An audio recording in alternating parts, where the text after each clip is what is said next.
There is a quiet and profound exhaustion that no amount of sleep seems to cure.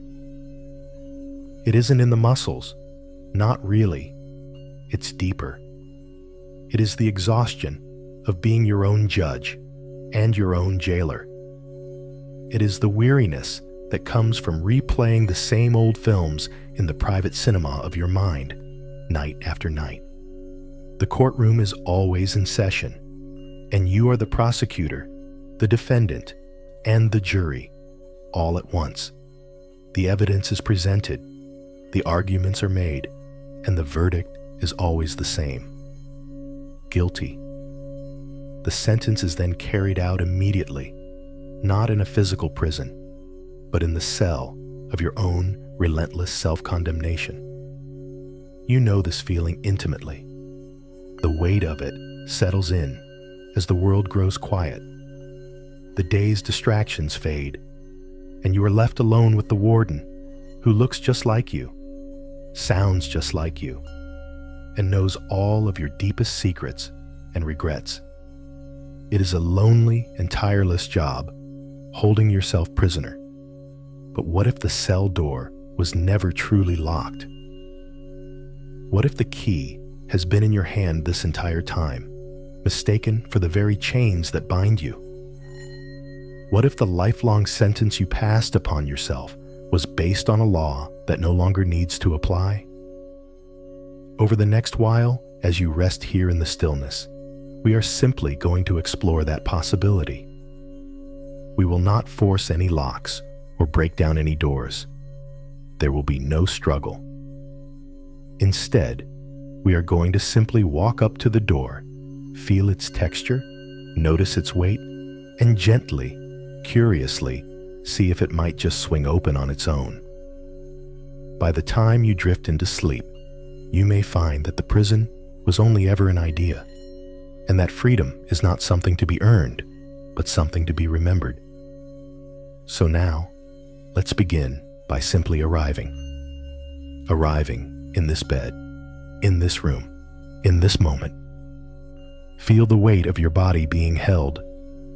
The mattress and the foundation beneath you are supporting you completely. You do not need to hold yourself up. Let the force of gravity do its work, gently pulling you down into a state of release. Notice the feel of the blankets on your skin. Are they heavy or light? Cool or warm? Simply notice, without judgment.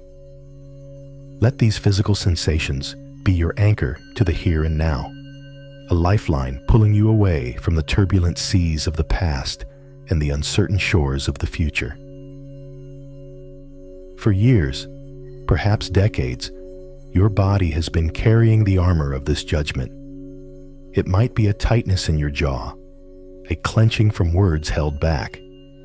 It might be a permanent tension in your shoulders, as if bracing for a blow that never comes, or a blow that came long ago and has never left. It might be a knot in your stomach, a hollow ache in your chest.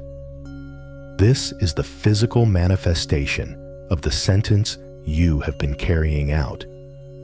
It is the armor you built, piece by piece, to protect yourself, perhaps believing that if you punished yourself enough, you could prevent yourself from ever making a mistake again. Or perhaps you felt it was what you deserved. But armor is heavy, and after a while, it becomes less of a protection and more of a cage, restricting your breath, your movement, your ability to feel the warmth of the sun. Tonight, we are setting the gentle intention to simply allow that armor to soften. You don't need to rip it off. Just imagine giving it permission to loosen its grip. With each exhale, imagine the straps becoming a little less tight. Imagine the metal plates turning into soft leather, and the leather melting away like wax, leaving your skin able to breathe again. Let's focus on the jaw for a moment. Gently allow a little space to form between your upper and lower teeth. Let your tongue rest softly in your mouth. Notice if there is any tension there, any holding. And on your next out-breath, just let it go. Let the jaw be slack and heavy. Now, bring your awareness to your shoulders. They have carried so much, so many burdens, so many responsibilities, and so much of this heavy, invisible weight of self-blame. As you breathe out, feel them drop away from your ears. Imagine the weight dissolving, flowing down your arms and out through your fingertips, leaving your shoulders light and at ease.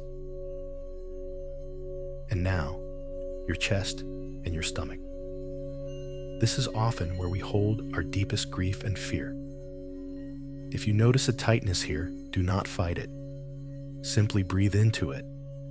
Imagine your breath is a warm, healing wave of turquoise light, washing into that space, surrounding the knot of tension with unconditional kindness.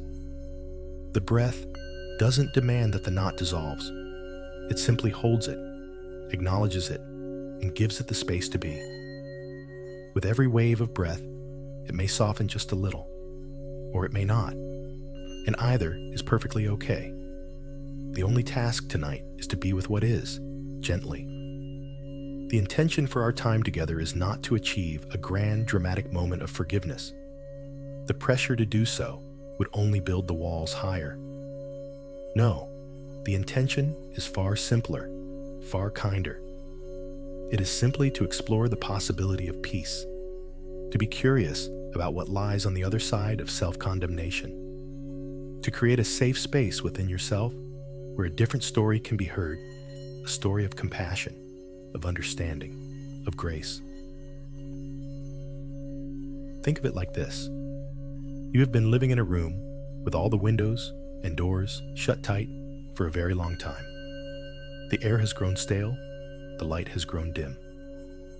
Tonight, we are not trying to renovate the entire house. We are just going to gently crack open a single window. We are just going to let a small sliver of fresh air and soft moonlight in. That is all. It is an act of profound courage and self-kindness just to be here, just to be willing to listen. You have already taken the most important step. So let go of any expectation. Release the need to get it right. There is nothing to achieve here. Your only work is to rest, to breathe, and to allow these words to wash over you, like a gentle stream clearing away silt and stone, revealing the clear water beneath. And so, we begin. Not with a struggle, not with a fight, but with a quiet surrender. A surrender to rest, a surrender to this moment. A surrender to the gentle possibility that you are worthy of peace, right here, right now, exactly as you are. As your body continues to soften, sinking into the support beneath you, let's turn our gentle attention to a specific kind of weight. This is not the physical weight of your body, which you are already learning to release to gravity. This is a different kind of heaviness. It is the weight of a story, the weight of a memory, the weight of regret. It is the feeling of guilt. But tonight, let's explore it not as an idea, but as a physical presence. It's not just a thought that flickers through the mind. For many of us, it's a tangible sensation that has taken up residence in the body, living in our tissues, our bones, our breath. Without needing to change it, without needing to wish it away, can we simply become curious about where you carry this weight? Let's begin with the shoulders. Bring your awareness to the space across the top of your back, from your neck to the edge of each shoulder. For so many, this is where the weight of responsibility and self-blame settles. It can feel like you are wearing a heavy cloak, one you never take off, even in sleep. A cloak woven from every should have done, every if only, every misstep and perceived failure. Just notice the sensation there. Is it a dull ache? A sharp tension? A feeling of being perpetually braced for impact? You don't need to analyze it. Simply acknowledge it. Ah, there it is, the weight. Breathe into that space. Imagine your breath, warm and soft, flowing into the tight muscles of your shoulders and neck, bringing with it a message of simple awareness. The breath doesn't try to fix anything. It is merely a witness. And now, let's allow our awareness to drift down into the chest, into the space around your heart and lungs. This is another common home for this heavy guest. Sometimes it manifests as a pressure, a physical ache right in the center of your sternum, as if a stone is resting there. It can make it feel difficult to take a full, deep, satisfying breath. It's the feeling of unshed tears, of unspoken remorse, of a heart burdened by its own judgment. Gently place a hand over your heart if that feels right to you. Feel the warmth of your own touch and just breathe. Be with that sensation of tightness or hollowness. This feeling is not your enemy. It is a part of you that is hurting, a part that has been holding on for a very long time, believing it must. Tonight, we just sit with it, offering it the silent company of our breath. And finally, let's bring our awareness down into the solar plexus, the stomach, the gut. For many, this is where guilt lives as a churning knot, a queasy sense of wrongness, a deep and hollow ache that seems to absorb all light and warmth. This is our intuitive center, and when we feel we have acted against our own integrity, it often protests with these visceral sensations. Again, there is no need to fight it. Simply notice it. Let your belly be soft as you breathe. Allow the tension to be there. We are just taking inventory, gently and without judgment, mapping the physical landscape of this feeling. Now, as we acknowledge this physical weight, let us also become aware of its constant companion, the inner critic.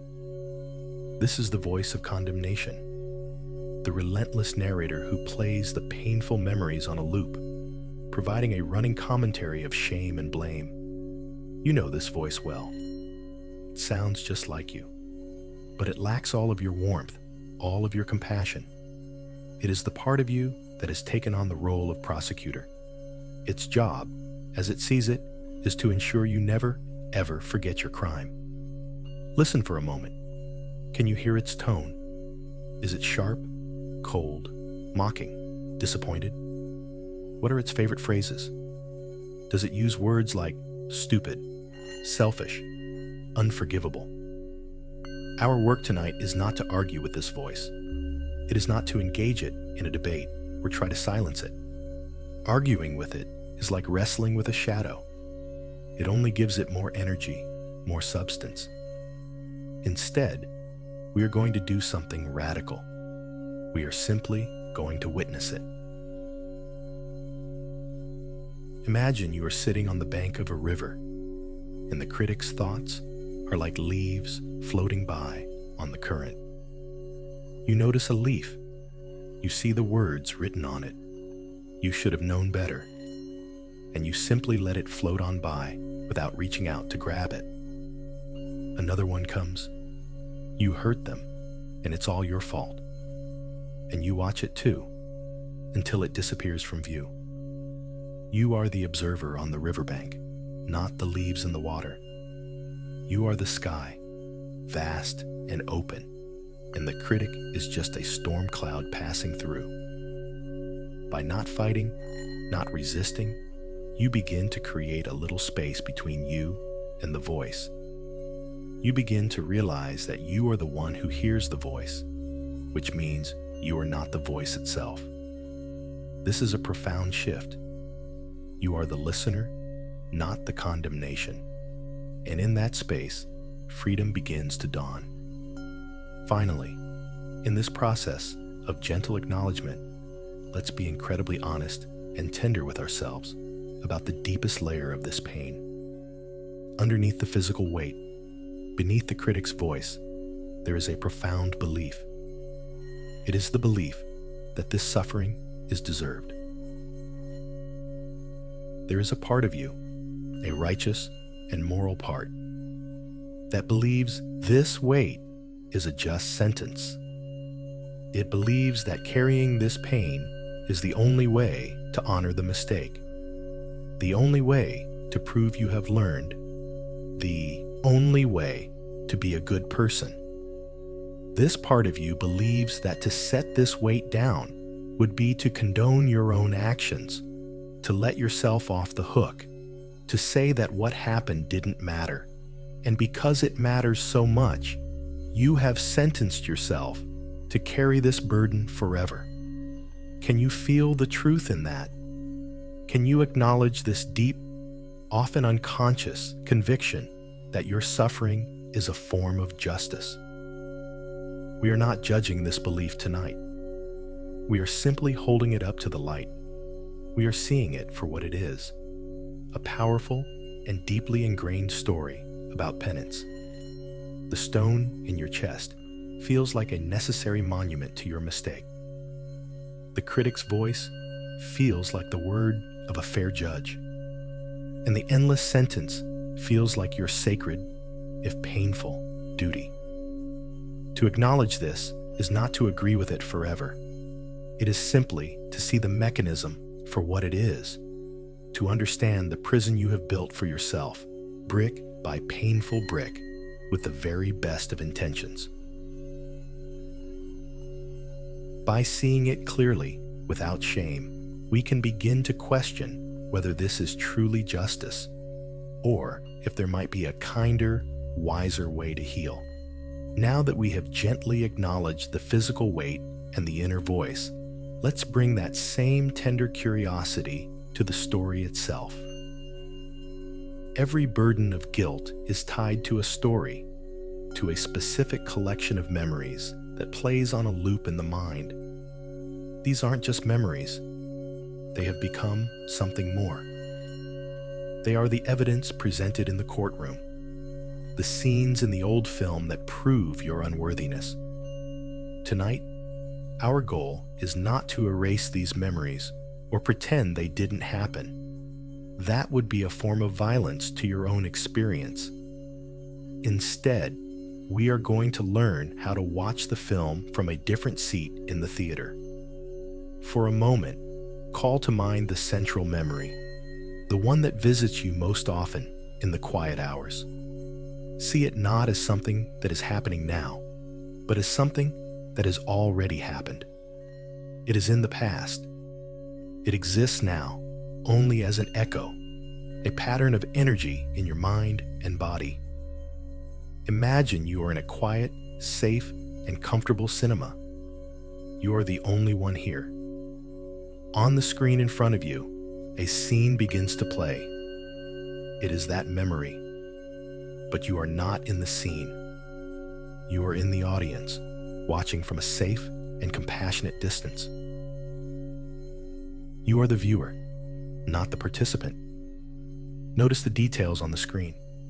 See the setting, the colors, the light. See the people involved, and see yourself there, a younger version of you, acting and speaking from the level of awareness, understanding, and resources you had at that time. Look at that person on the screen, that past version of you, with the same compassion you might have for a character in a film. See their confusion, their fear, their pain, their ignorance, their intentions, both conscious and unconscious. You, the viewer in the theater, have the wisdom of hindsight. They, the character on the screen, do not. They are living it in real time, with all the messiness and imperfection that entails. As you watch, resist the urge to jump into the screen and change things. Resist the urge to shout warnings or judgments. Your only job is to be the silent, compassionate witness. Simply watch the film play out. Notice the feelings that arise in your body as you watch from your safe seat. Perhaps there is sadness, or anger, or shame. Let these feelings be there, but know that they are your reaction to the film, not the film itself. You are the one feeling them now, in the safety of this present moment, long after the credits have rolled on the actual event. When the scene is over, imagine the film, flickering and stopping. The screen goes blank. It is just a screen. The story is over. Breathe. You are here, safe in your seat. The memory is just that, a memory, a collection of images and sounds stored in your mind. It does not have to define the entirety of who you are right now. Now, let's get curious about the narrative that has been built around this film. A memory is just a collection of sensory data, but a story is the meaning we attach to it. Around this core memory, you have likely woven a powerful narrative of self-blame. This narrative is the voiceover, the soundtrack that tells you what the film means. It's the story that says, "This proves I am a bad person," or "This means I am fundamentally flawed," or "This is the moment I ruined everything, and I can never be forgiven." This story is what gives the memory its sting. It's what turns a past event into a present-day identity. Can you begin to see this narrative not as an absolute, objective truth, but as one possible interpretation of events? It is a story you have told yourself so many times that it feels like reality. It's like a path you have walked in a forest thousands of times. The groove is so deep, so well worn, that it's almost impossible to imagine walking anywhere else. The grass has grown tall on all other potential paths, the paths of self-compassion, of understanding, of seeing the bigger picture. But just because a path is well worn does not mean it is the only path. Other paths still exist. Other interpretations are possible. For instance, what if another story could be true? A story that says, "That was a moment of profound pain and confusion, from which I learned a vital lesson about who I want to be." Or a story that says, "I acted from a place of deep hurt and limited awareness, and I can have compassion for that younger self while committing to do better now." We are not trying to force these new stories right now. We are simply acknowledging that the narrative of self-blame is just that, a narrative. It is a story, not the story. And any story can be re-examined. Any story can have a new chapter written. The power lies in recognizing that you are the author, not just the character. Finally, let's acknowledge with great tenderness how this story has become a core part of your identity. It may feel strange to even consider letting it go, because in a painful way, it has become home. This self-blame has been a constant companion. It has shaped your decisions, your relationships, your sense of what you deserve. It is a familiar pain. And the human psyche will often choose a familiar pain over an unknown peace. There is a certain safety in the prison cell, you know. You know the texture of the walls, the hardness of the floor, the rhythm of the warden's footsteps.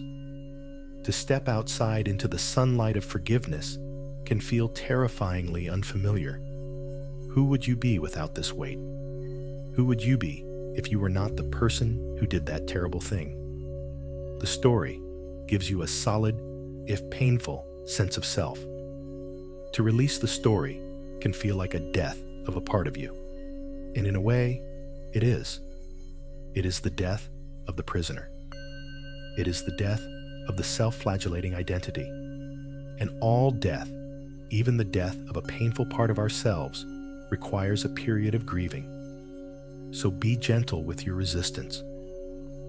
Be kind to the part of you that clings to the familiar story. It is only trying to keep you safe in the way it knows how. Thank it for its vigilance Thank it for trying to protect you, for trying to make sense of the world, for holding you accountable. And then, gently, let it know that its service may no longer be required in the same way. A new, kinder, wiser protector can now take its place. The story on repeat is not a life sentence. It is an old habit of thought. And with gentle, persistent awareness, any habit can be softened, and a new one can be invited in. You are not the film. You are not the story. You are the vast, silent, compassionate awareness that can hold it all.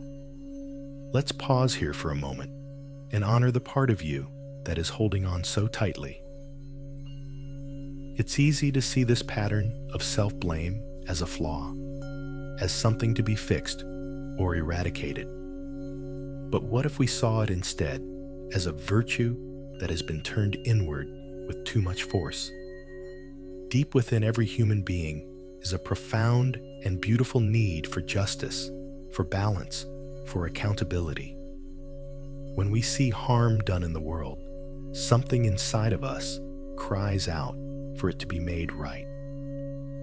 When we witness an injustice, we feel a powerful urge to see the scales balanced. This is a sign of our inherent goodness.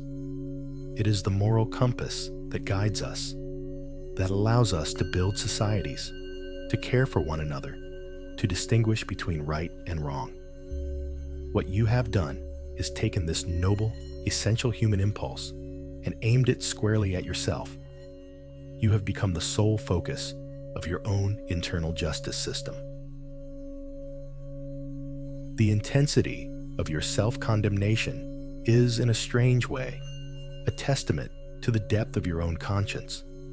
You feel this guilt so strongly precisely because you are a person who cares deeply about not causing harm. A person without a conscience would simply move on, forget, and feel nothing. The very fact that this pain has followed you, that it has carved such a deep groove in your soul, is proof that you are not the bad person the story has been telling you that you are. It is proof of your sensitivity, your empathy, your deep-seated desire to live a good and honorable life.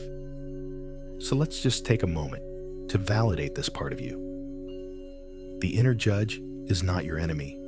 It is a misguided protector, a guardian of your integrity that is using a very blunt and painful tool.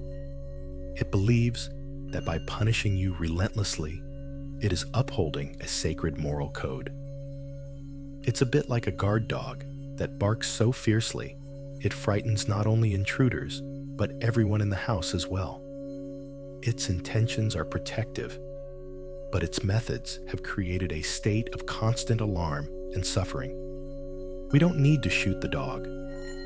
We simply need to gently retrain it, to thank it for its service, and to show it that there is a more peaceful way to keep the house safe. Now, let's shift our perspective for a moment.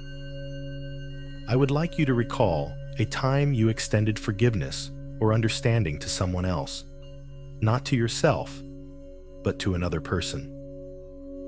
Bring a specific instance to mind.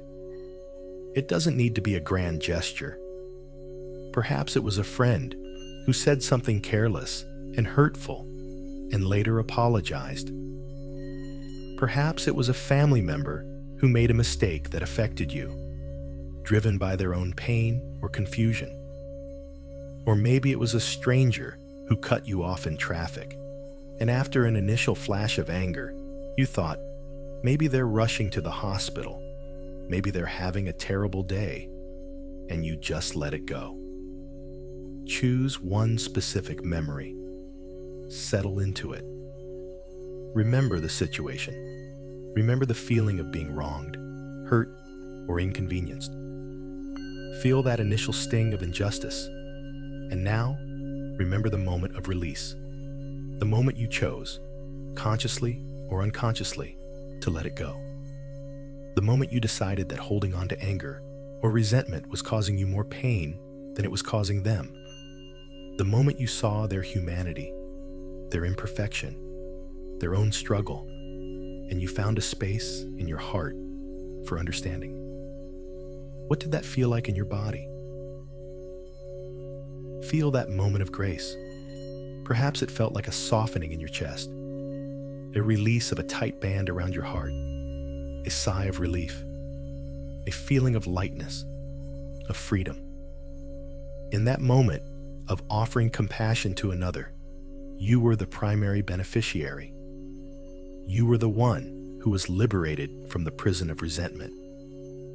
You didn't say that what they did was okay.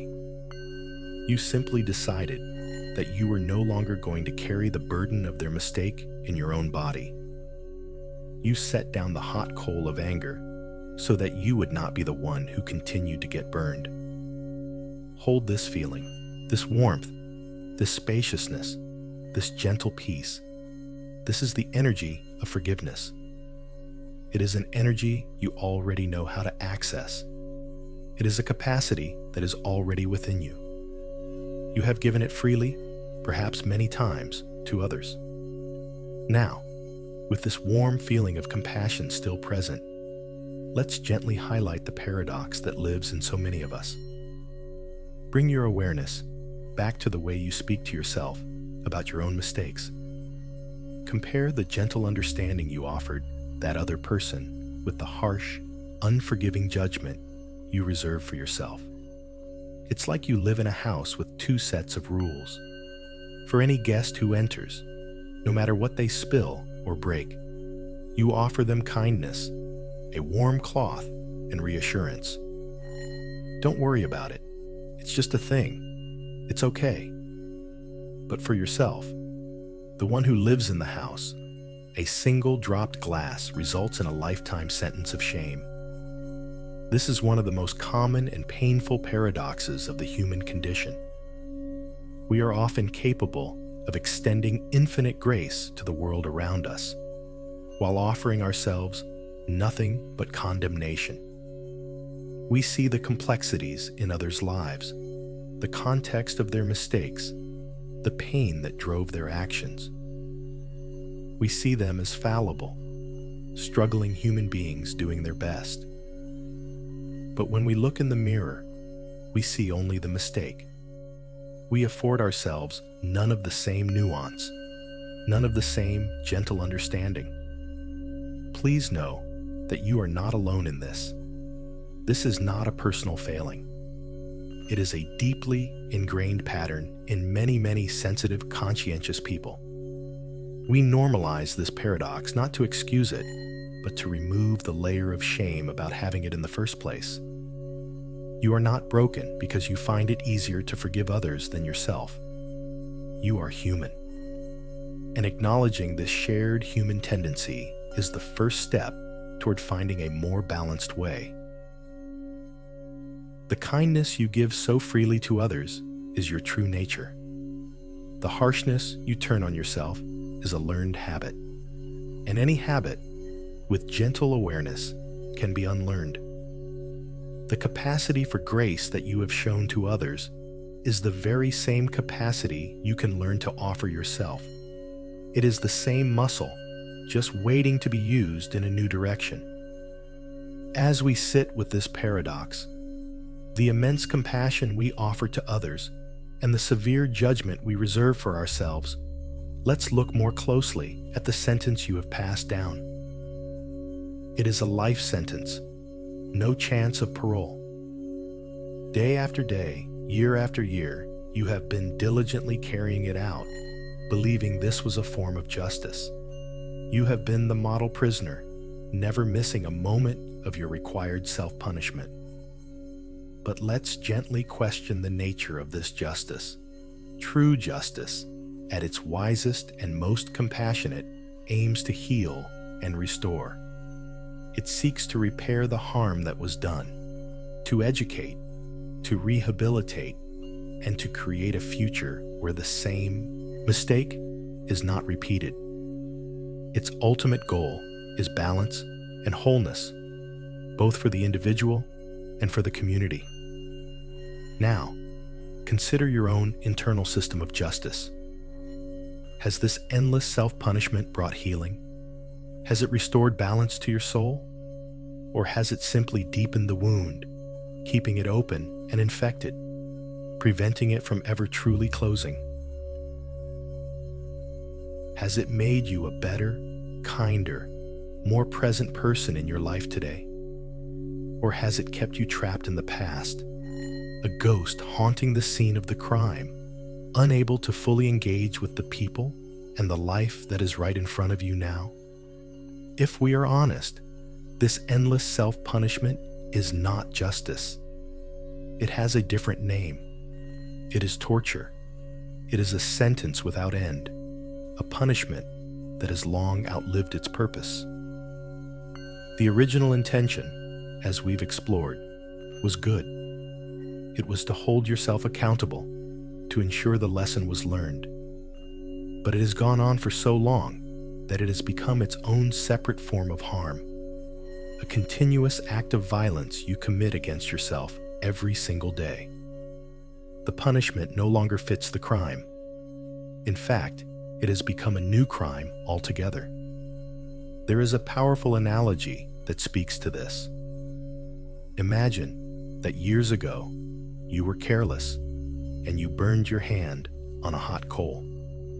In order to punish yourself for this mistake, to make sure you would never be so careless again, you decided that the appropriate penance was to pick up that burning coal and hold it tightly in your palm every single day. In the beginning, the searing pain was a sharp reminder. Be more careful, pay attention. The lesson was potent. But what happens after a week, a month, a year, a decade? The original burn has long since healed over, but your hand is now a landscape of fresh wounds, continuously seared by the coal you refuse to set down. The person who caused the original burn is long gone, but you are the one here, today, actively holding the source of the pain.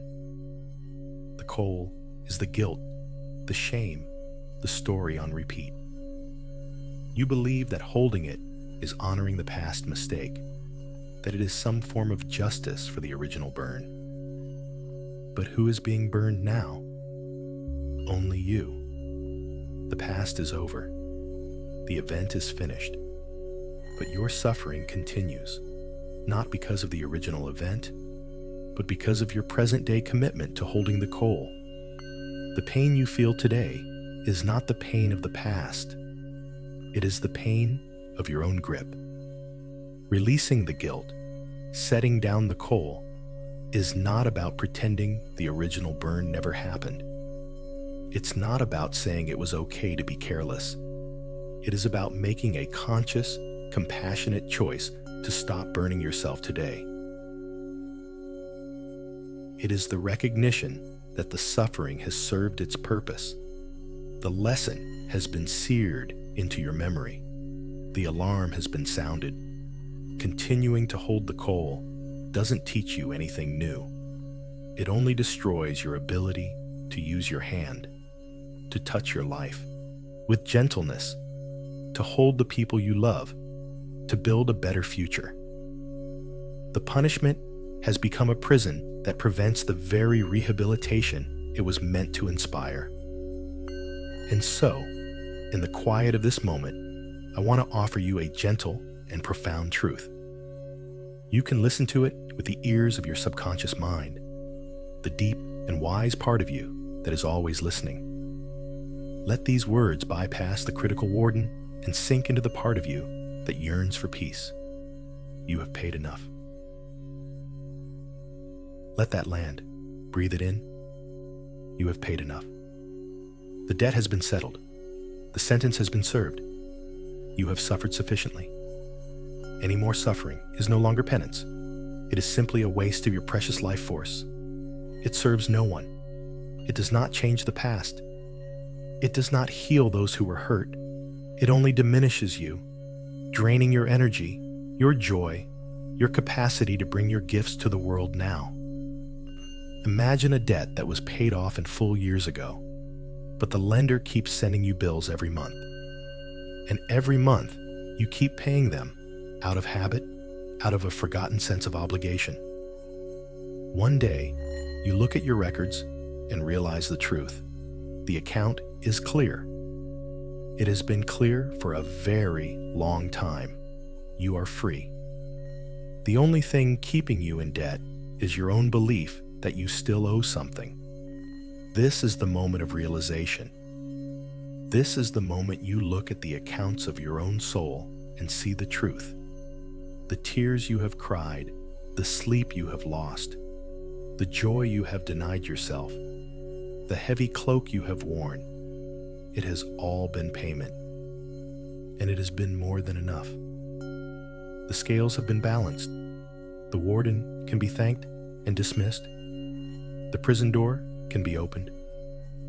You are free to walk out, not as someone who got away with something, but as someone who has fully and completely served their time. Feel the resonance of this idea in your body. I have paid enough. What shifts, however subtly, when you allow that thought to be true? Perhaps a softening in the chest, a deeper breath, a slight release in the shoulders. We are just planting a seed, the seed of the idea that the sentence can have an end, and that the end is now.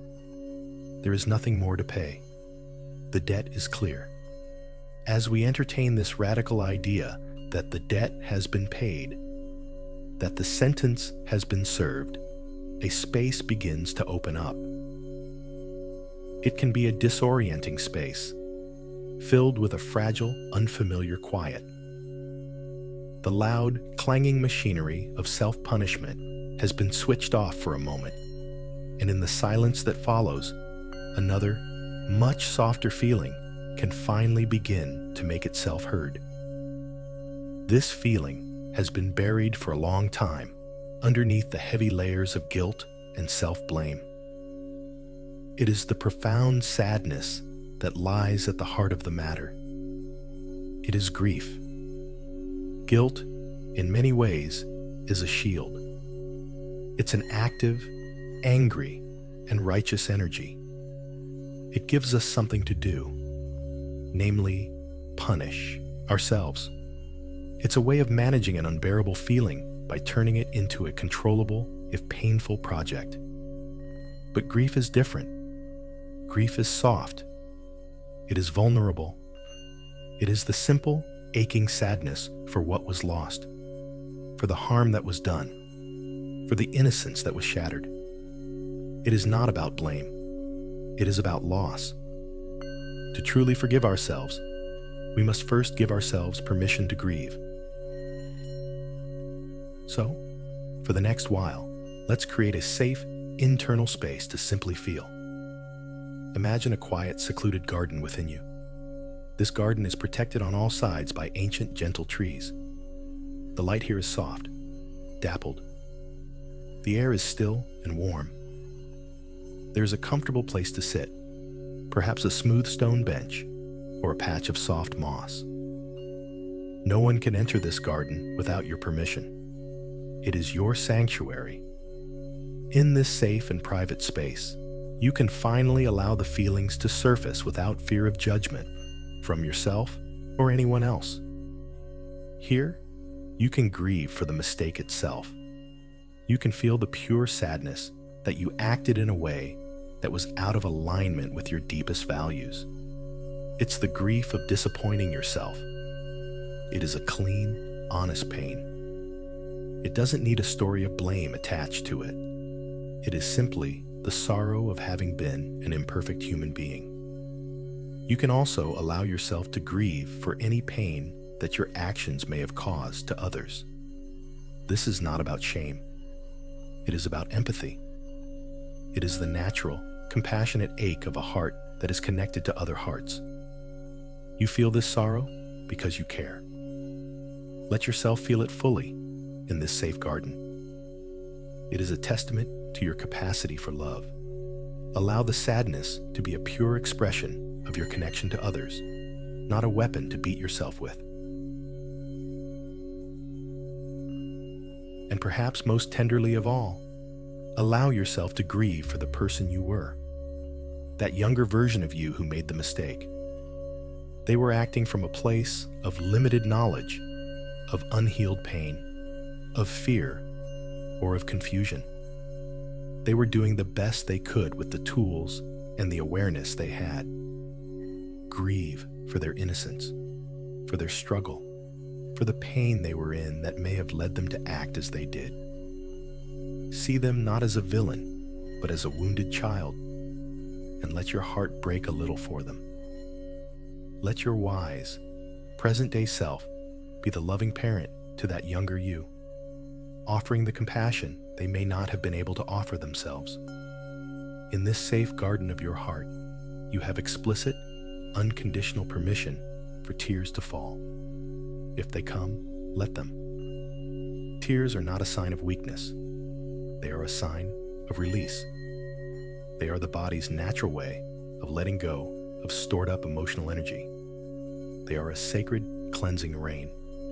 Each tear that falls is a prayer for healing. Each tear is a drop of the heavy burden being released from your body. Let them flow without apology. Allow the armor around your chest to soften and dissolve, making space for the sobs that may have been held back for years. Let your shoulders shake. Let your breath catch. Give your body permission to express this ancient, pent-up sorrow. There is a profound fear that many of us carry. The fear that if we truly allow ourselves to feel the full depth of our sadness, it will destroy us. We fear that if we start crying, we will never stop. We fear that the pain will be a bottomless ocean that will pull us under and drown us. So we brace against it. We hold our breath, clench our jaw, and build walls to keep the flood of grief at bay. But I want to reassure the deepest part of you, your subconscious mind, that this is not true. Feeling this pain will not destroy you. In fact, holding it in is what is causing the harm. Emotions are like weather. They are energy that needs to move. A thunderstorm is powerful and intense, but it is not permanent. It rages. It releases its energy. It rains. And then the sun comes out. The air is cleaner, fresher. The land is nourished. Grief is the same. It is a storm that needs to pass through you. If you allow it to move, it will cleanse you. It is the path to release, not the path to destruction. The real danger lies in building a dam against the river of your own feelings. The pressure builds and builds until it either breaks the dam catastrophically or it turns the living river into a stagnant, lifeless swamp. Tonight, you are simply opening the gates a little. You are allowing the river to flow again. Trust the wisdom of your body. It knows how to process this. It knows how to heal. Just as a physical wound knows how to knit itself back together, your emotional body knows how to move through grief. Your only job is to get out of the way, to stop bracing, to stop judging, and to simply allow. Breathe into the sadness. Welcome it as a long-lost friend. It is not here to hurt you. It is here to heal you. It is the soft, vulnerable underbelly of the fierce, armored guilt.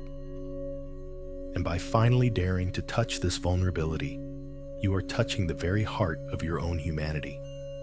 You are coming home to yourself. The cleansing rain is washing away the dust and grime of years of self-blame, revealing the pure, unbroken essence of who you truly are. Just allow. Just feel. You are safe. As the cleansing rain of grief begins to soften the hard ground of your being, we can now begin a more direct act of release. For a long time, we have been talking about this burden, this weight, this sentence. Now, let's give it a form, a tangible shape that we can work with. Using the power of your imagination, which is the language of the subconscious mind, I want you to visualize this guilt as a heavy, jagged stone. See it clearly in your mind's eye. What is its color? Is it dark, like obsidian, or a dull, lifeless gray? What is its texture? Is it rough, sharp, and painful to the touch? Feel its size and its density. This is the stone you have been carrying. It is the physical manifestation of the story, the self-blame, and the grief you've held for so long. Now, in your mind's eye, see yourself clutching this stone to your chest. Your arms are wrapped around it, your fingers dug into its crevices. Your muscles are strained, permanently tensed from the effort of holding on. Feel the sheer exhaustion in your arms, in your shoulders, in your back, from the relentless effort of carrying this weight, day in and day out, waking and sleeping. Feel the stone's sharp edges pressing into your skin, a constant, dull pain that you have grown so accustomed to. You barely even notice it anymore. It has become a part of you. Notice how your posture has changed to accommodate this burden. You are stooped over. Your gaze is downcast. Your chest is concave to protect and hold this painful object. It has shaped the very way you move through the world. This stone has been your constant companion. In a strange way, it has been your shield, your identity, your penance.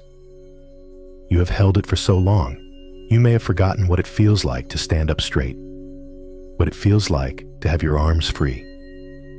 Holding on has become your normal.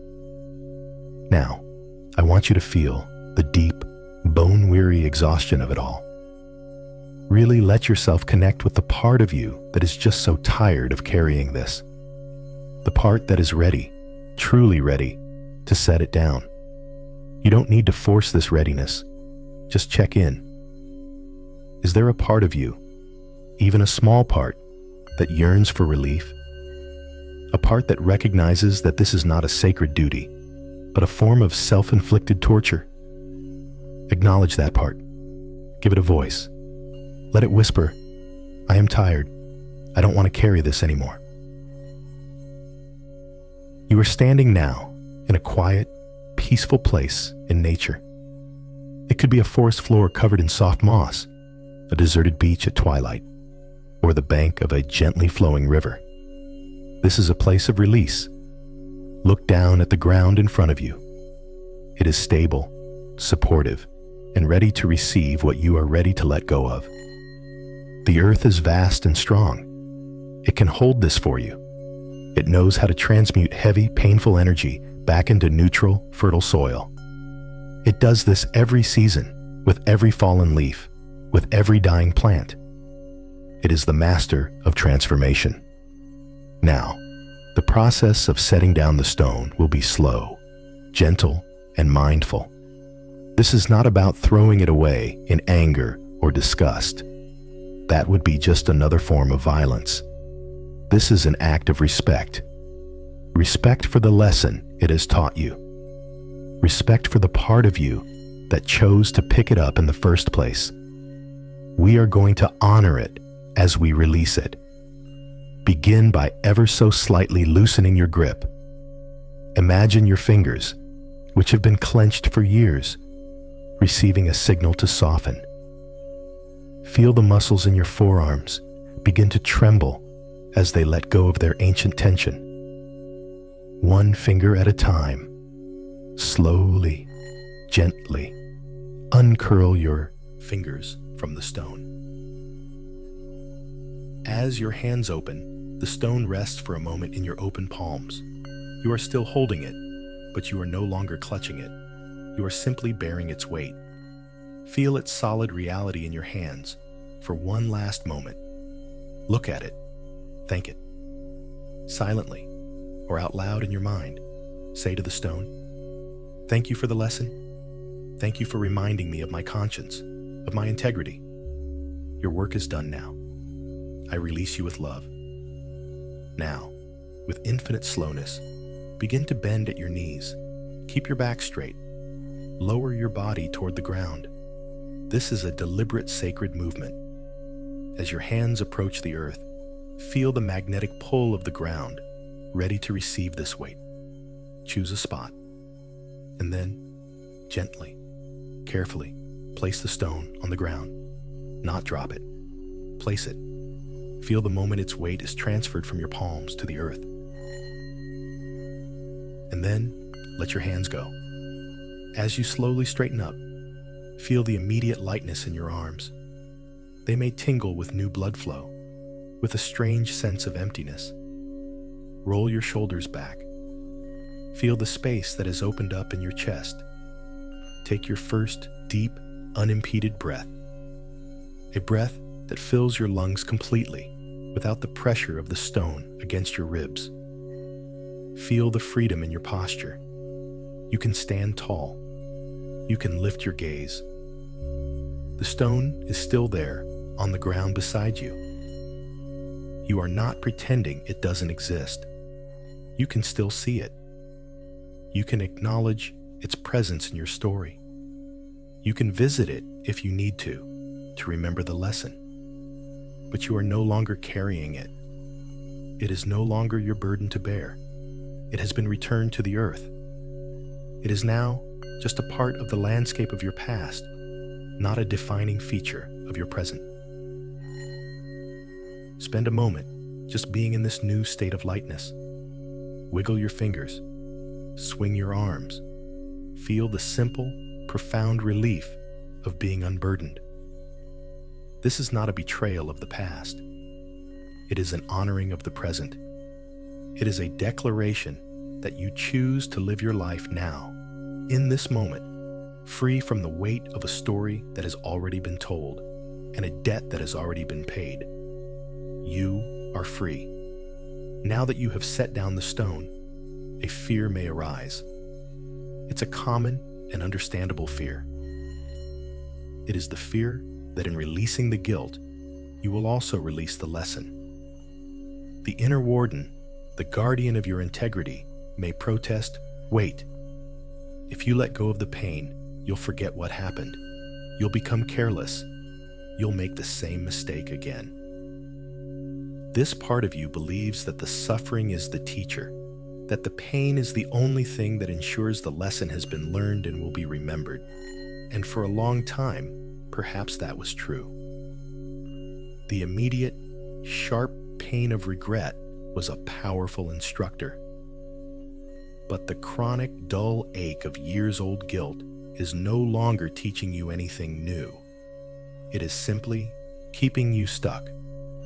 Tonight, we are going to gently introduce a new understanding to this fearful part of your mind. We are going to distinguish between the event and the lesson. The event is what happened. It is the story, the memory, the film that played on the screen. It is a moment in time that is now in the past. The pain of the event, the guilt, the shame, the physical weight of the stone, is the energy that can be released. The lesson, however, is the wisdom that was forged in the fire of that experience. It is the pearl of great price that was formed inside the irritating shell of the mistake. The lesson is yours to keep forever. It has become a part of your character, woven into the fabric of your soul. You can set down the stone of pain while carefully placing the pearl of wisdom in your pocket. They are not the same thing. Releasing one does not mean you have to lose the other. In fact, by setting down the heavy, distracting weight of the pain, you can see the wisdom much more clearly. It's like trying to read a beautiful poem written on a heavy, jagged rock that you are struggling to carry. You are so focused on the weight and the pain of holding it that you can barely make out the words. When you set the rock down, you can kneel beside it, trace the words with your finger, and absorb their meaning in peace. The poem is the lesson. The rock is the pain. So, in this new space of lightness, let's turn our attention to the pearl of wisdom. Let's ask the deepest, wisest part of you a gentle question. There's no need to search for an answer with your analytical mind. Just pose the question to your subconscious and let the answer arise softly, perhaps now, or perhaps in your dreams, or in the coming days. The question is this: what was the real lesson here?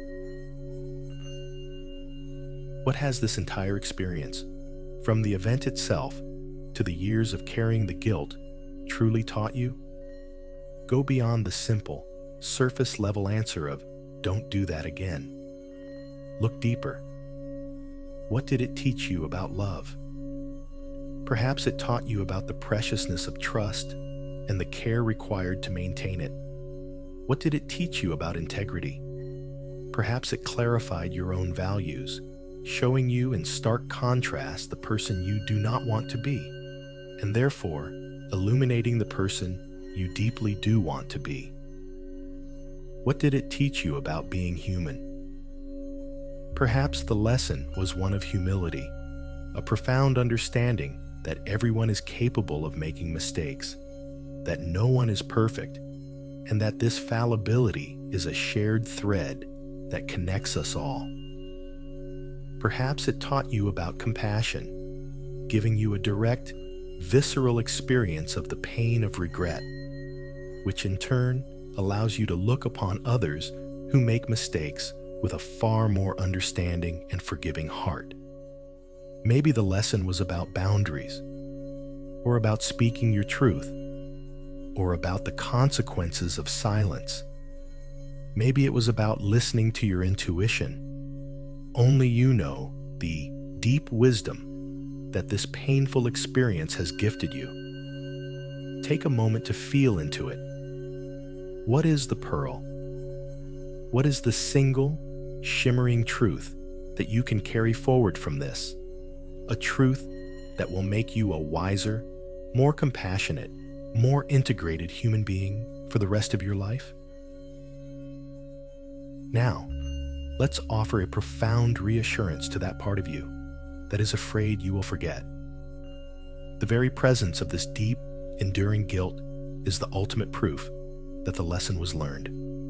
It was not just learned, it was etched into your very being. It was learned in your cells, in your tissues, in your nervous system. The lesson is not a fragile idea that will float away if you stop suffering. It is a foundational part of who you have become. The suffering is no longer the teacher. The suffering has become the distraction. It's like an alarm bell that has been ringing for years, long after the fire has been put out. The purpose of the alarm was to alert you to the danger. You heard it. You responded. You put out the fire. You rebuilt the house to be more fireproof than ever before. Now, the constant ringing of the alarm is not keeping you safe. It is just giving you a headache. It is preventing you from enjoying the peace and safety of the house you have so carefully rebuilt. You have permission to turn off the alarm. The memory of the fire is enough to ensure you will always be careful with matches in the future. You do not need the noise to remember. You can trust yourself. Trust that the wisdom you gained is now a permanent part of you. It operates automatically, like a new instinct. You don't have to consciously remember not to touch a hot stove. The lesson was learned instantly and became a part of your body's wisdom. This moral lesson has become the same. It is now a part of your soul's wisdom. So let's separate the two. In one hand, imagine the heavy, jagged stone of guilt, pain, and self-punishment. In the other hand, imagine the small, smooth, luminous pearl of wisdom. See that they are distinct. They are separate. You can let one go while cherishing the other. So, as you rest here, drifting deeper into peace, affirm this to yourself. I release the pain of the past. I retain the wisdom it has given me. The suffering is no longer my teacher. The wisdom is now my guide. By making this distinction, you are not letting yourself off the hook. You are graduating. You are acknowledging that you have completed the painful course of study and are now ready to live the lessons you have learned, freely and fully, without the constant reminder of the pain. As you hold this luminous pearl of wisdom in your hand, separate from the stone you have set down, another fear may surface. It is a subtle but powerful one. It is the fear that forgiveness means condoning what happened. A part of you, the part that holds your moral code so sacred, might be whispering, if I forgive myself, doesn't that mean I am saying that what I did was okay? Doesn't it erase the seriousness of the mistake? Doesn't it let that younger me off the hook for the harm that was done? This is a critical point, a place where many of us get stuck in a loop of self-punishment for years, even a lifetime. We equate forgiveness with approval, and because we can never approve of what happened, we believe we can never, ever forgive ourselves. Tonight, we are going to untangle this misunderstanding with great care. We are going to offer a new and liberating definition of forgiveness. Forgiveness is not saying, it was okay. Forgiveness is saying, I will no longer punish myself for what was not okay. Let that distinction settle deep within you. It is a profound shift in perspective. You are not erasing the wrong. You are not minimizing the impact. You are not changing the facts of the past. You are simply making a decision in the present moment to end the cycle of self-inflicted suffering. The event itself was not okay. The harm it may have caused was not okay. Your feelings of regret and sadness are valid and appropriate. Forgiveness does not touch any of that. Forgiveness is an entirely internal act that concerns only your relationship with yourself, right here, right now. Think of it this way. Imagine you have a deep, painful wound on your arm. The wound is the event. It happened. It was not okay. Now you have two choices. You can spend every day picking at the wound, rubbing dirt in it, refusing to let it heal, believing that keeping it open and painful is the only way to honor the fact that you got hurt. This is self-punishment. Or you can acknowledge the wound, clean it gently, apply medicine, and wrap it in a clean bandage, allowing it to heal. This is forgiveness. Forgiving yourself is the act of cleaning the wound. It does not erase the fact that you were wounded. In time, a scar will form. The scar is the memory, the lesson. It will always be a part of you, a reminder of what happened, but it no longer hurts. It no longer festers. It no longer poisons your entire system with infection. Forgiveness is not about forgetting. It is about healing. You are choosing to stop the ongoing infection of self-blame so that your life force is not constantly being drained by fighting a battle that was over long ago.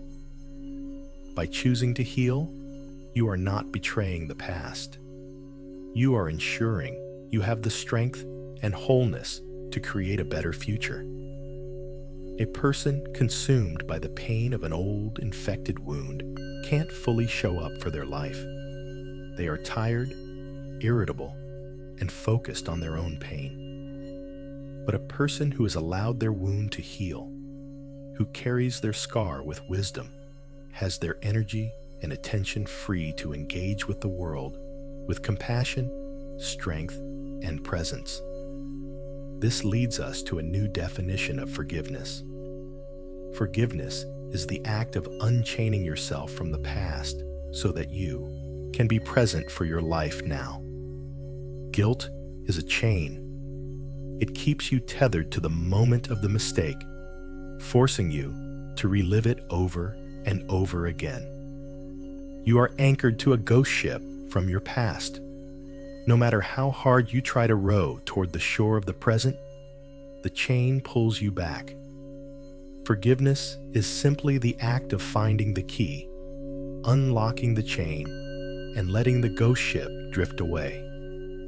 You watch it go, honoring its place in your journey, and then you turn your boat around and row toward the rising sun of today. You are not forgetting the ship or the journey. You are simply choosing not to be defined by it, not to be anchored by it any longer. When you forgive yourself, you are not doing it for the you of the past. That person is gone. You cannot change what they did or did not do. You are doing it for the you of right now and for the you of tomorrow. You are doing it for the people in your life today who deserve to have all of you. Your love, your attention, your wisdom, your joy. Not just the leftovers that remain after you have finished punishing yourself. Who in your life today would benefit from you being whole and at peace? Your partner, your children, your friends, your community? Holding on to self-blame is, in a way, a profoundly selfish act. It keeps your energy and focus locked on yourself and your past pain. Releasing it is an act of generosity. It frees up that energy to be of service, to love, to create, and to contribute to the world in a positive way. So let's reaffirm this new understanding. Silently, let your subconscious mind absorb these truths. Forgiveness is not approval. It is healing. Forgiveness is not forgetting. It is unchaining. Forgiveness is not for the past you. It is for the present you, and for everyone you will ever meet in your future. It is the most practical, compassionate, and wise choice you can make. It doesn't change the past, but it radically liberates your future. And with this new understanding, the fear that forgiveness means condoning the act can begin to dissolve. You can hold two truths at once. What I did was not okay, and I release myself from the prison of endless punishment. Both can be true. One is an acknowledgement of the past. The other is a commitment to the present. Together, they create the foundation for a life of wisdom, peace, and wholeness. With this clearer understanding of forgiveness as an act of healing and liberation, let's embark on a gentle journey. A journey not into the past, which we have already tended to, but into the future. We are going to use the power of your imagination to connect with a part of yourself that already knows the way through this. We are going to meet the version of you who has already integrated this entire experience, who has healed the wound and now carries the scar with grace and wisdom. Imagine a path unfolding before you. It's a peaceful, beautiful path, perhaps winding through a serene forest or along a quiet coastline. The air is fresh, and the light is soft and golden, like the light of a late afternoon. You begin to walk along this path, your steps feeling light and easy now that you have set down the heavy stone. As you walk, you notice a figure in the distance, sitting on a bench, looking out at the view. As you draw closer, you realize with a gentle sense of wonder that the figure is you, but it's a future version of you. Perhaps 5, 10, or 20 years from now. This isn't a stranger. This is your own wiser self. See the lines on their face. They are not lines of stress or worry, but lines of laughter and wisdom. See the look in their eyes. It is clear, calm, and filled with a deep, unconditional compassion. There is no trace of the old self-judgment there. It has been replaced by a profound and gentle self-acceptance. Their posture is relaxed and open. They carry themselves with an easy strength, a quiet confidence. This is a person who has lived through many more seasons of life, who has learned, grown, and softened. This is the you who has fully embodied the lessons of your past without being burdened by the pain. They have successfully navigated the very journey you are on right now. They know the way. As you approach, they turn and smile at you. It is a smile of pure recognition and love. There is no surprise in their expression. They have been waiting for you. They motion for you to come and sit beside them on the bench. You sit down, and a comfortable, healing silence settles between you. You don't need to explain anything. You don't need to recount the story or justify your feelings. They already know. They know every detail of the memory that has haunted you. They know every cruel word the inner critic has ever spoken. They know the weight of the stone you carried for so long. They know it all because they lived it too. And they feel nothing but the purest, most profound compassion for you, their younger self, who is still in the thick of the pain. After a moment, this wiser self turns to you, places a warm, gentle hand on your arm, and looks directly into your eyes. They're going to say the words that a part of you has been waiting your entire life to hear. Let these words wash over you. Let them sink past all your defenses and be received by the youngest, most wounded part of your heart. They look at you with infinite kindness, and they say, "I forgive you." Breathe that in. They continue, "I forgive you completely and unconditionally. You did the best you could with the awareness you had at the time. You were navigating so much pain, so much confusion. You were so young in your understanding. You have suffered enough for this. It is over. I release you from this burden, now and forever." Feel the vibration of these words. This is not the voice of a stranger. This is your own voice, matured by wisdom and steeped in love. This is the voice of your own soul. Now, this wiser self opens their arms and invites you into an embrace. You lean in and rest your head on their shoulder. Feel their strong, calm arms wrap around you, holding you in a state of perfect safety and acceptance. In this embrace, you are not being judged. You are being held. You are not being condemned. You are being cherished. You can finally let go of all the tension you've been holding. You can let your body go limp, allowing yourself to be completely supported. This is the feeling of coming home, the feeling of being accepted, flaws and all. The feeling of being loved, not in spite of your imperfections, but with them, as part of your beautiful, complex humanity. Absorb this feeling into every cell of your being. Let it soak into your bones, your muscles, your nervous system. This feeling is the antidote to the poison of self-blame. It is the medicine your soul has been craving. This unconditional acceptance from your own future self is the ultimate permission to let go. This is not just a fantasy. This wiser self is a real potential that lives within you. It is the blueprint of your own healing. By connecting with this energy now, you are activating it. You are pulling that future of peace and self-acceptance into your present reality. You are aligning with the part of you that is already healed, and in doing so, you are accelerating your own journey. Stay in this embrace for as long as you need. There is no rush. Let this be a deep cellular reprogramming.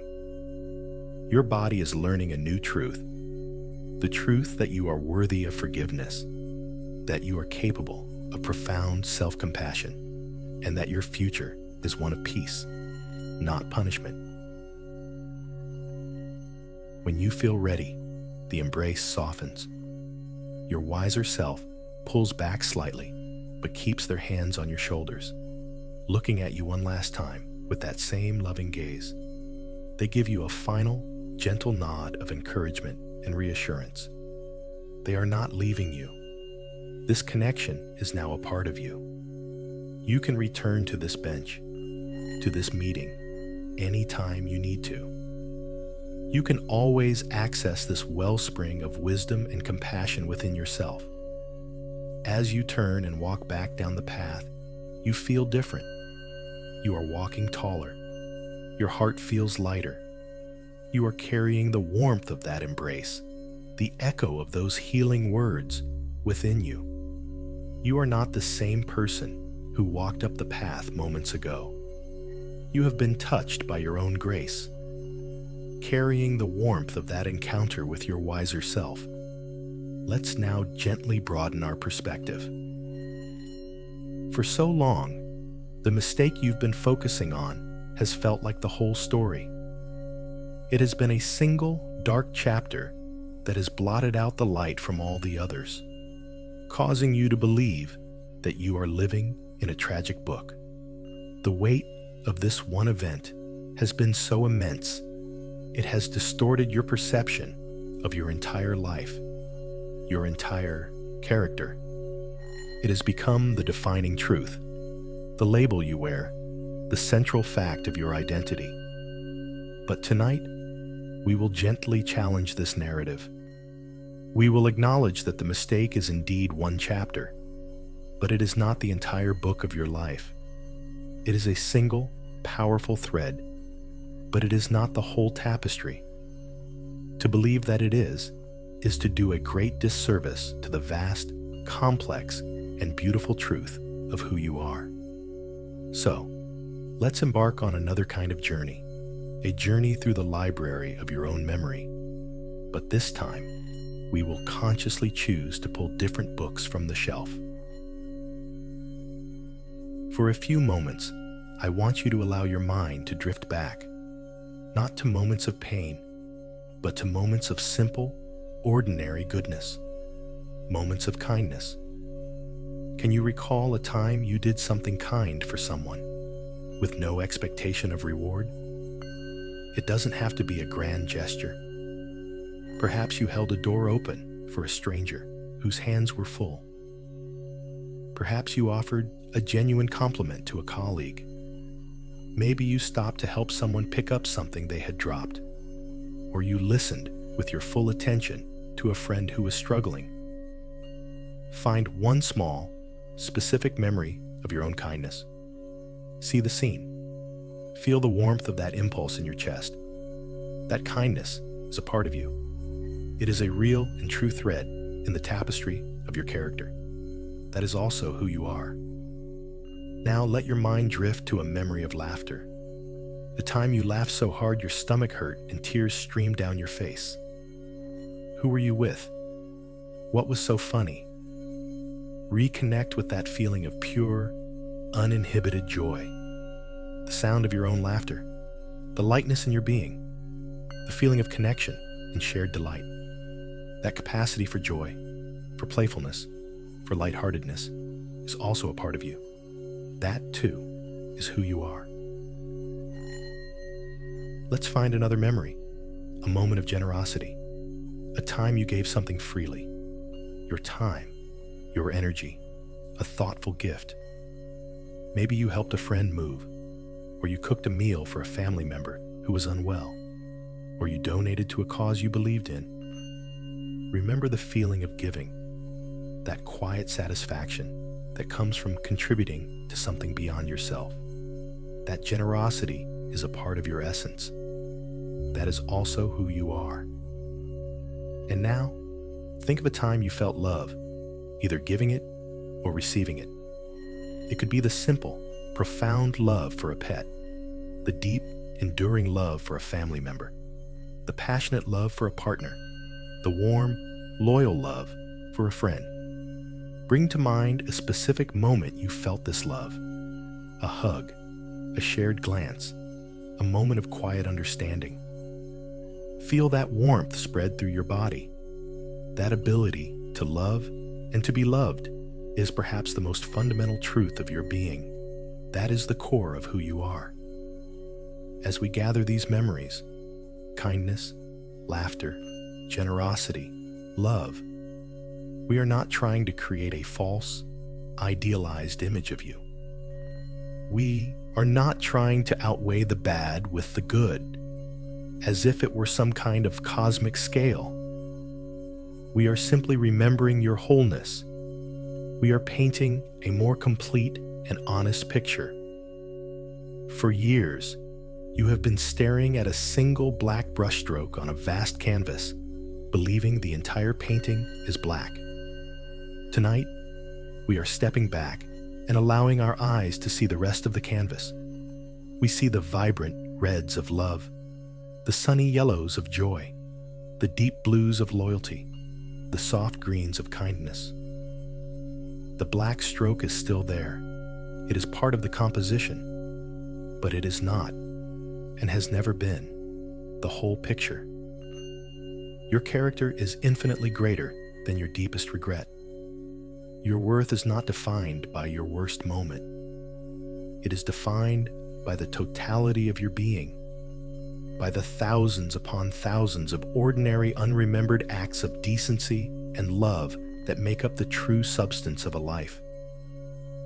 The mistake is a part of your story, but it does not get to be the title. It does not get to be the summary on the back cover. It is simply a turning point in one chapter, a moment of conflict and shadow that ultimately serves to create a richer, more compassionate, and far more interesting protagonist, you. Think about the characters you admire most in stories. Are they the ones who are perfect, who never make mistakes, who never falter? Or are they the ones who fall, who fail, who hurt others and themselves, and then, through their struggle, find a path to redemption, to wisdom, to a deeper understanding of themselves and the world? The flaws are what make them relatable. The mistakes are what make their journey meaningful. The healing is what makes their story inspiring. You are the hero of your own story. And this painful chapter is what is forging you into a wiser, stronger, and more compassionate hero than you ever could have been without it. So let's hold this new, more complete picture of you in our mind's eye. See yourself not as the person who did that bad thing, but as the person who is kind and loving and generous and joyful, and who also once made a serious mistake from which they learned and grew profoundly. Can you feel the difference? It's a story of wholeness. It's a story of resilience. It's the true story. Allow this larger truth of your character to settle into your heart. Let it be a comforting blanket, a reminder that you are more than your shadows. You are, and have always been, a person of worth, a person of goodness, a person learning and growing, just like everyone else. You are whole. As you rest in this state of wholeness, feeling the truth of your larger character, your mind is in a uniquely receptive state. You have journeyed through the difficult terrain of memory. You have grieved, you have released, and you have reconnected with your own inner wisdom and goodness. The soil of your subconscious mind is now soft, fertile, and ready to receive new seeds. The old thorny weeds of self-blame and condemnation have been gently cleared away, not by force, but by understanding. Now is the time to consciously and lovingly plant the seeds of new beliefs, new understandings that will grow into the foundation of a more peaceful and self-compassionate future. These are not empty affirmations to be repeated mechanically. These are deep truths that you have uncovered on our journey tonight. We are simply giving them voice, allowing them to take root in the quiet, receptive darkness of your pre-sleep state. As I speak these words, I invite you to let them resonate within you. Feel them not just as thoughts, but as vibrations, as frequencies of healing that permeate every cell of your being. There is no need to strive or to force yourself to believe them. Simply allow them to be present. Allow them to be a possibility. Your only work is to rest and receive. Let's begin with the past. The first seed is the seed of freedom. Gently, silently, repeat this in your mind, or just listen as the words wash over you. I am free from the past. It no longer has power over me. Feel the chain that once tethered you to that old ghost ship dissolving into light. The past is a memory, a story from which you have already extracted the precious pearl of wisdom. The rest can now be released. Imagine this belief as a seed of pure white light. See it being planted in the center of your mind. It is the truth of your liberation. I am free from the past. Now let's plant a seed in the soil of your heart. This is the seed of worthiness. For so long, you have believed that you are unworthy of peace, unworthy of happiness because of what you did. Tonight, we plant a new truth. Repeat it gently in the quiet of your own heart. I am worthy of peace. I am worthy of joy. I am worthy of self-love. This worthiness is not something you have to earn through good behavior or endless penance. It is your birthright. It is the fundamental nature of your being. You were born worthy, and nothing you have ever done or could ever do can erase that essential truth. Imagine this belief as a seed of warm, golden light being planted in your chest. Feel its gentle, radiant warmth spreading from your heart center, dissolving any remaining pockets of coldness or shame. I am worthy of peace. Next, we plant a seed of compassion for the journey itself. The journey of being human is messy, imperfect, and filled with mistakes. We all stumble. We all fall. We all have chapters we wish we could rewrite. The new belief is one of gentle self-acceptance. Let this truth settle into your body. I release myself with love for the imperfect journey of being human. This is an act of grace. It is an acknowledgement that you are doing the best you could, and you are still doing the best you can. It is an end to the war against your own humanity. Imagine this belief as a seed of soft, gentle, green light, like the first shoots of spring, being planted in your solar plexus. It is the seed of renewal, of growth, of accepting your life exactly as it has been, with love. I release myself with love. Now let's plant a seed of trust for the future. You have learned the lesson. The wisdom is now a part of you. You can trust yourself to move forward in a new way. The fear that you will repeat the past can be laid to rest. The new belief is, I trust the wisdom I have gained. I move forward with integrity and awareness. Imagine this as a seed of deep, clear blue light, the color of a calm ocean, being planted at the base of your throat, your center of expression and truth. It is the seed of your commitment to live from your highest self, a commitment born not of fear, but of the deep wisdom you have earned. I trust the wisdom I have gained. As you drift deeper and deeper towards sleep, visualize these seeds of light, white in your mind, gold in your heart, green in your belly, and blue in your throat. With each gentle breath you take, imagine you are watering these seeds. With each exhale, imagine roots of light growing from them, extending deep into the soil of your subconscious. These roots are weaving a new network of belief within you. They are creating new neural pathways, new default settings for your mind and heart. The old, well-worn path of self-blame begins to fade, overgrown with the soft green moss of this new understanding. The new paths of freedom, worthiness, compassion, and trust become stronger, clearer, and easier to walk.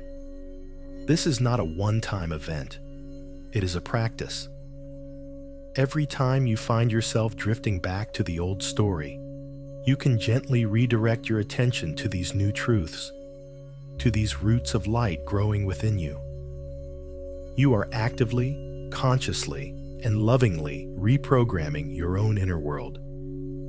You are becoming the gentle gardener of your own soul, tending to the flowers of self-compassion and gently removing the weeds of self-judgment. As you fall asleep tonight, this process will continue.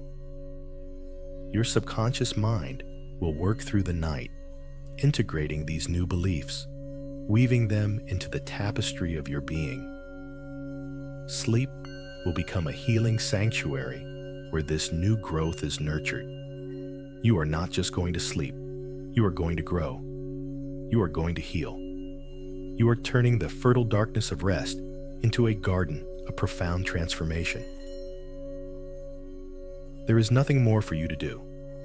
The seeds have been planted. The work is done. Simply rest now and trust in the natural, intelligent process of growth that you have set in motion. As we begin to wind down this journey, it's important to honor what we have done here tonight. We have traveled through some of the most tender and guarded landscapes of your inner world. You have shown immense courage just by showing up, by being willing to look at the pain, to feel the grief, and to open yourself to the possibility of a new way. It is vital to recognize that this session is a beginning, not an ending. It is the turning of a great ship, not the instant arrival at a destination. Forgiveness, especially self-forgiveness, is rarely a single dramatic event. More often, it is a process, a gradual unfolding, a practice that we return to again and again. Tonight, you have planted the seeds and charted a new course. You have opened the window and let in the fresh air. You have set down the stone. These are profound and powerful acts. And now, the most important thing is to release any pressure or expectation for a perfect, final resolution tonight. If you wake up tomorrow and the old voice of the critic whispers in your ear, do not see it as a failure. Do not think that this journey was for nothing.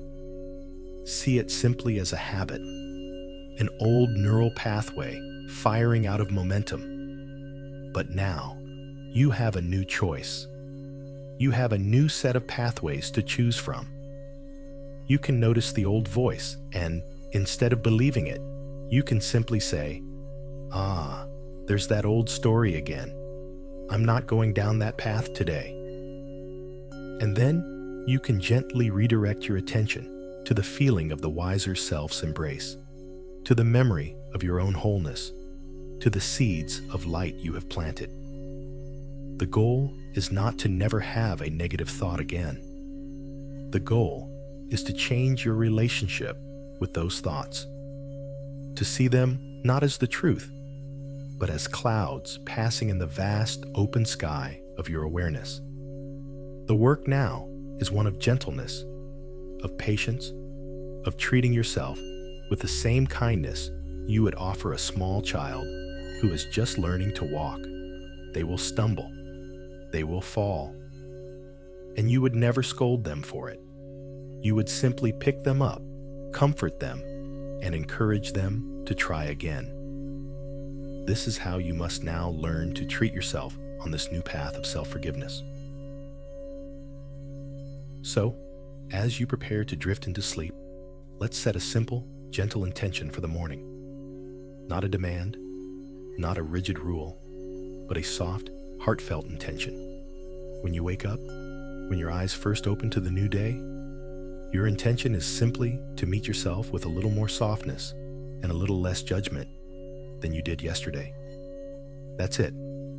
Maybe it's just 1% more softness. Maybe it's just for the first 5 minutes of the day. You don't have to be a completely new person. You just have to be a slightly kinder one to yourself. Perhaps when you look in the mirror, instead of immediately listing your flaws or replaying your regrets, you can simply meet your own gaze for a moment and offer a silent nod of recognition, or even a whisper of, "We're in this together. Let's be kind today." Perhaps when the inner critic starts its usual morning commentary, you can gently interrupt it and say, "Thank you for your concern, but I'm choosing a different story today." This is the practice. Small, consistent acts of gentle redirection. This is how the new pathways are strengthened. This is how the ship slowly but surely turns towards the new shore.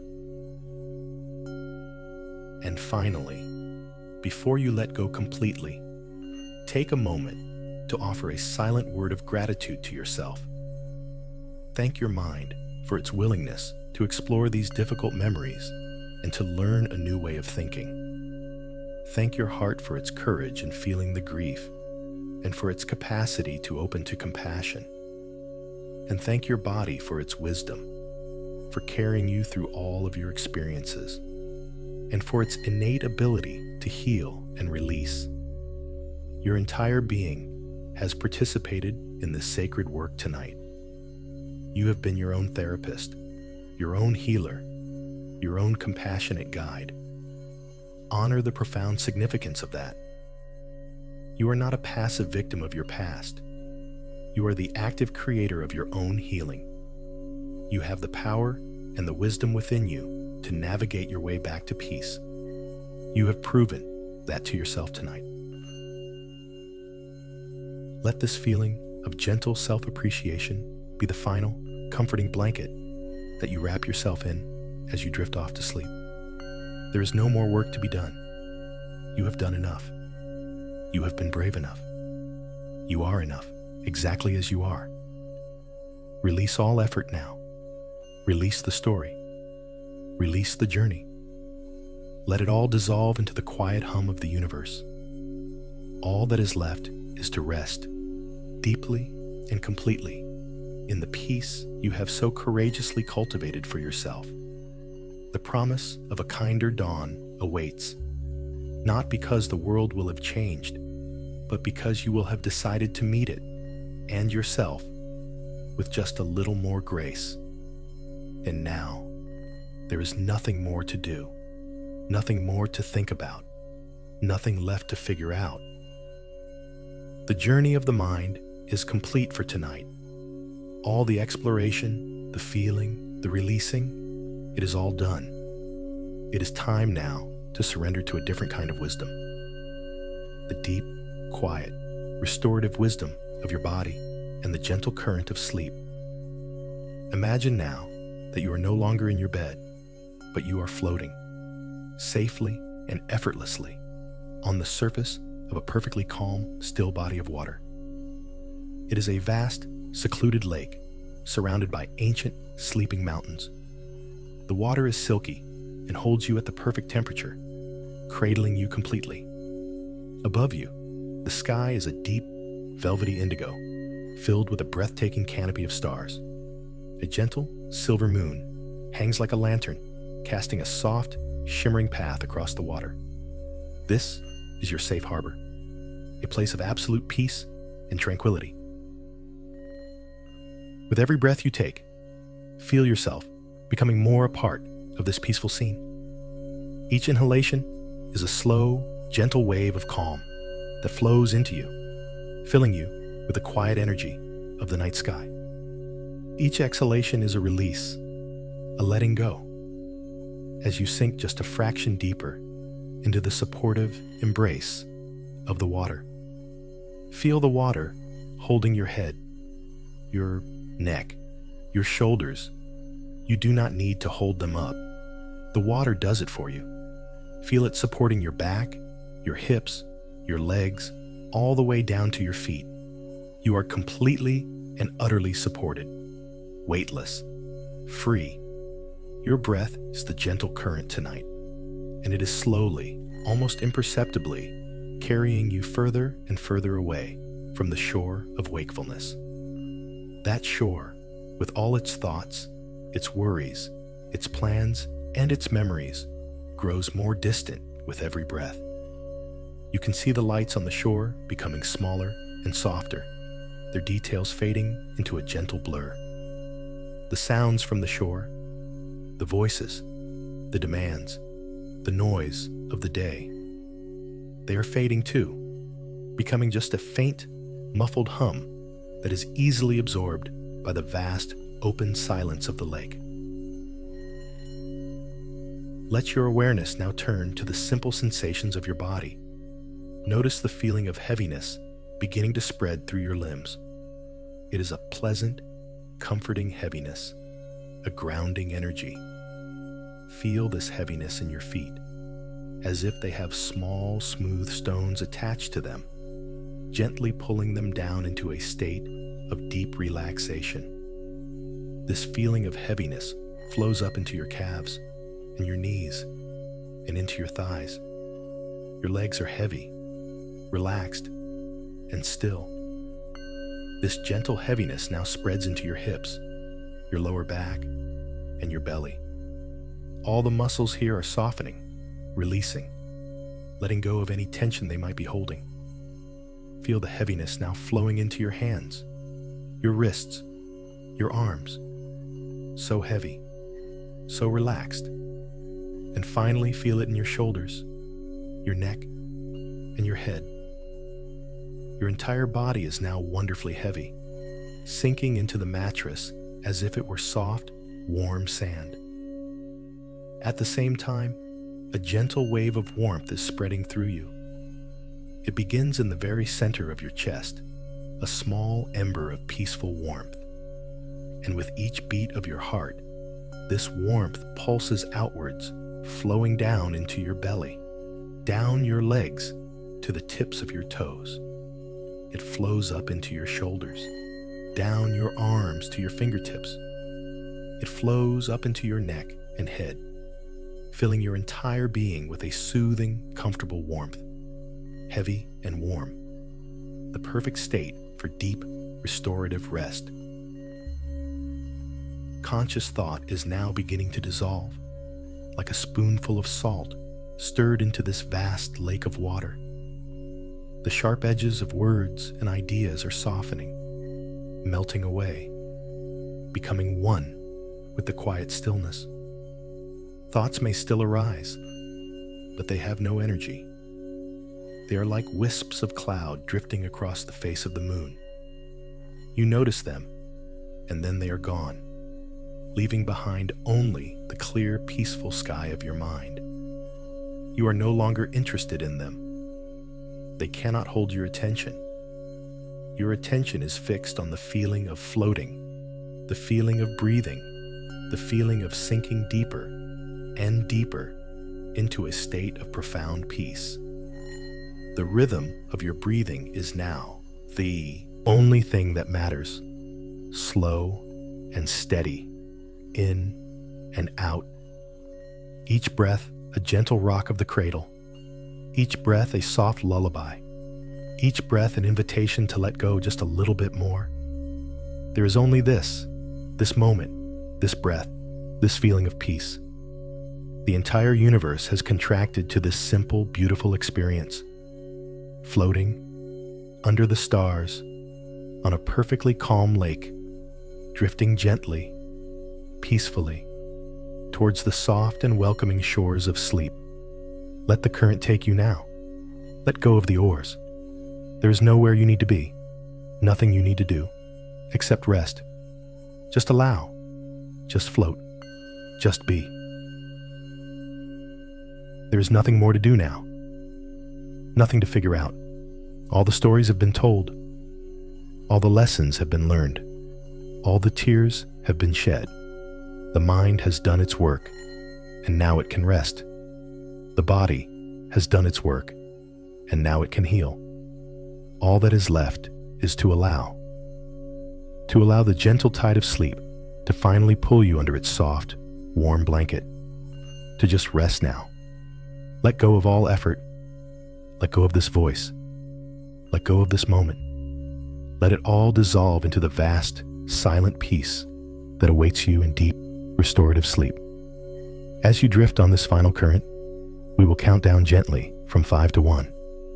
Each number will be an invitation, a permission slip to sink deeper, to let go more completely, to surrender fully to the healing embrace of sleep. 5. Feel a final wave of release wash over your entire body, from the tips of your toes to the crown of your head.